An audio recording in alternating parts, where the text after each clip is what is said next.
নিষিদ্ধ আওয়ামী লীগের ডাকা লকডাউনে রাজধানী সহ সারা দেশে কঠোর নিরাপত্তা ব্যবস্থা গ্রহণ করে আইন শৃঙ্খলা বাহিনী। এতে জনজীবন ছিল স্বাভাবিক। রাজপথে সক্রিয় ছিল বিভিন্ন রাজনৈতিক দল সহ জুলাই যোদ্ধারা। দুপুরে আওয়ামী লীগের কেন্দ্রীয় কার্যালয়ে আগুন ধরিয়ে দেয় বিক্ষুব্ধ ছাত্র জনতা। আপেল শাহরিয়ারের রিপোর্ট। জুলাই গণহত্যায় জড়িত পতিত স্বৈরশাসক শেখ হাসিনার বিরুদ্ধে দায়ের করা মামলার রায়ের দিন ঘোষণাকে ঘিরে অপ্রীতিকর ঘটনা এড়াতে রাজধানী জুড়ে নেওয়া হয় নিচ্ছিদ্র নিরাপত্তা ব্যবস্থা। ঢাকার প্রবেশ পথ ও গুরুত্বপূর্ণ সড়কে চেকপোস্ট বসায় পুলিশ।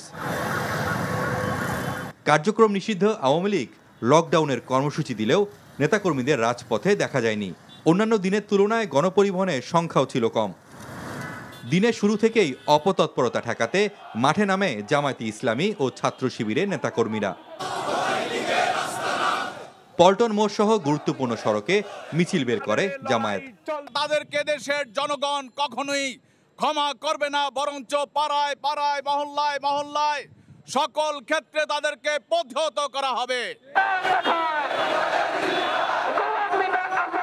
ঢাকা কলেজ থেকে বিক্ষোভ মিছিল করে ইসলামী ছাত্র শিবির।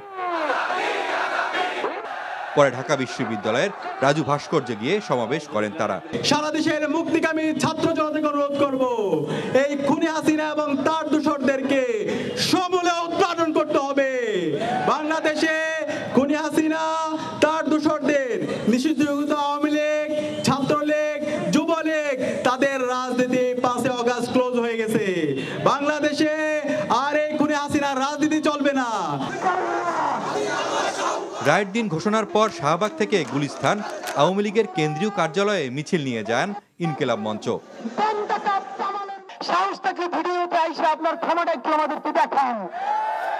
আর যদি সেইটা না হয়, যদি আপনি ইন্নালিল্লাহ হইয়া থাকেন, তাই নাকি পিতাই করছেন নাকি কবরে ঢুকছেন, সেইটা আমরা জানতে চাই। আওয়ামী লীগ সন্দেহে কয়েকজনকে গণধোলাই দেওয়া হয়।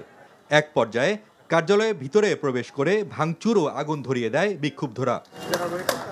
সচিবালয়ে স্বরাষ্ট্র উপদেষ্টা বলেন, রায়ের দিন ঘোষণাকে কেন্দ্র করে বড় কোনো অপ্রীতিকর ঘটনা ঘটেনি। রাস্তা তো এরকম ফাঁকা না, ফাঁকা থাকলে আপনারা আসলেন কিভাবে? আপনারা তো সবাই চলে আসছেন, রাস্তা ফাঁকা দেখে কি তাড়াতাড়ি চলে আসছেন? রাস্তা এখন হলো কি, অনেকে অনেক কিছু প্রচার করলে অনেক ধরনের হয়, কিন্তু ওইরকম বড় ধরনের কোনো সমস্যা নাই। ছোটখাটো দুই একটা ঘটনা ঘটছে, এটা আপনারা মিডিয়ায় দেখছেন, আমিও দেখছি। নাশকতার চেষ্টা ও ঝটিকা মিছিলের সাথে জড়িত থাকার অভিযোগে আওয়ামী লীগ ও সহযোগী সংগঠনের 43 নেতাকর্মীকে গ্রেপ্তার করেছে police. Apple Shahriar, NTV news, Dhaka.